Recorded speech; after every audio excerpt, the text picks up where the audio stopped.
Good morning. Next summer, the FIFA World Cup is coming to North America. But before that, FIFA came to Loudoun Soccer Park. For Friday, December 5th, it's your Loudoun Now Morning Minute.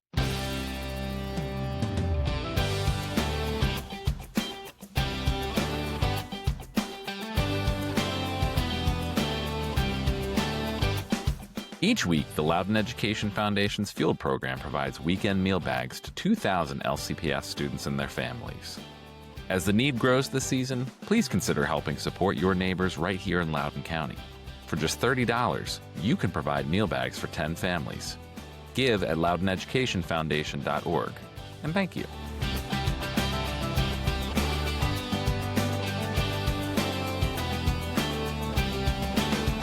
Thanks for being with us. I'm Rince Green. Delegates from FIFA, the biggest governing body for international pro soccer, toured Loudoun Soccer Park this week to highlight a new partnership. They came from FIFA's regional office in Panama to talk about Get on the Bus, a program meant to bring soccer to underserved kids across the United States for free. The program works mainly with 4th and 5th graders. Get on the Bus has received funding from both FIFA and U.S. Soccer, and the organization's Loudoun chapter is slated to begin its services next spring through a partnership with Loudoun Soccer. In fact, they've been working on bringing it to Loudoun since before the COVID-19 pandemic.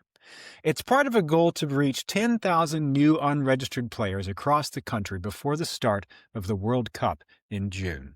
The program provides kids with transportation, gear, and an hour of after-school enrichment focused on mental health.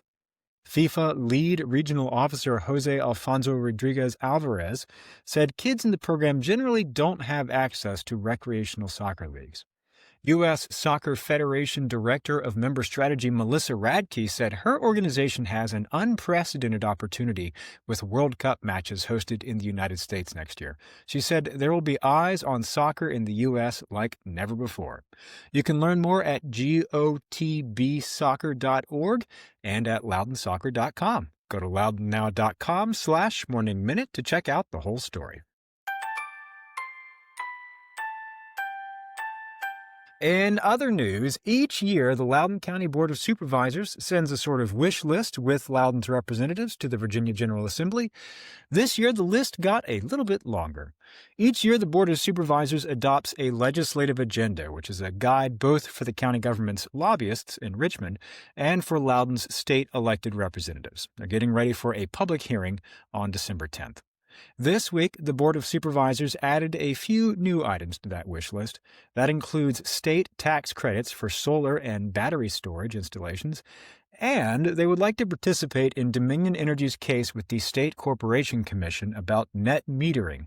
Essentially, in Virginia, if you have a renewable energy source at your home, for example, solar panels, if you're hooked up to the grid and you generate more energy than you use, you can sell it back to the power company, or really you can get credit on your bill for it. There are limitations to this. For example, you can't sell more than you buy over the course of a year, so at best you can break even. There's also a statewide limit on how much net metering can go on. Dominion has proposed some changes to Virginia's net metering. They would like to reduce the credit for putting energy back into the grid, which has caused alarm among environmental groups. More than half of the electricity generated in Virginia is generated with fossil fuels, especially natural gas.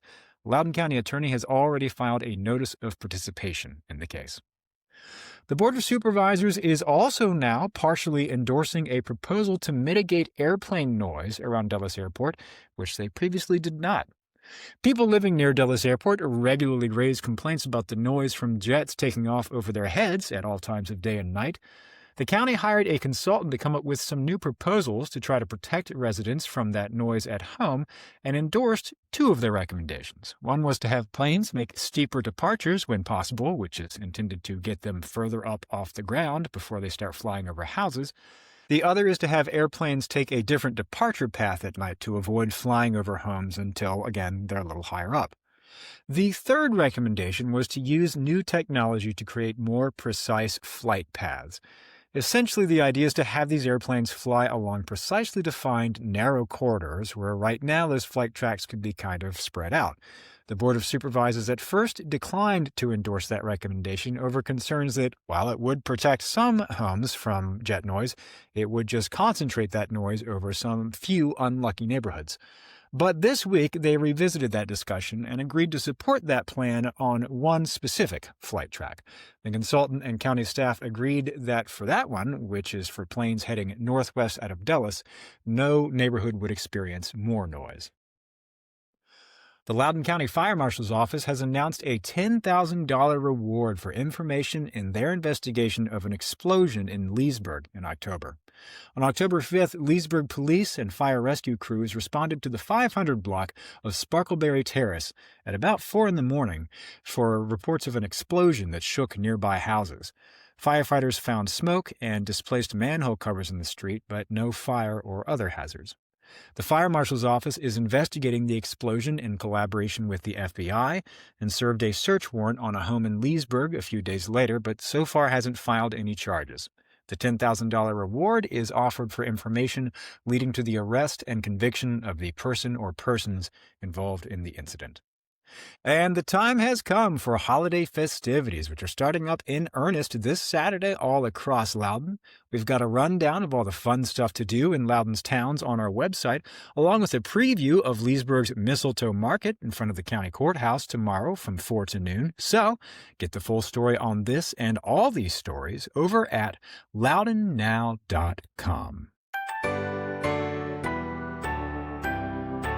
On today's Get Out Loudoun calendar, a lot. Leesburg Animal Park is opening the Christmas Village today at 6 p.m. Chrysalis Vineyards is hosting Christmas and holiday trivia at 6:30. The Goose Creek Players present It's a Wonderful Life at the Franklin Park Performing Arts and Visual Center tonight at 7:30 p.m. And far too much live music to list. So check out the rest of the events calendar at getoutloudon.com. And if you like the Morning Minute, introduce a proposal to increase podcasting noise around Dulles Airport to tell all your friends, and subscribe wherever you get your podcasts. And I'll be waiting for you there every morning. Okay. Have a great day.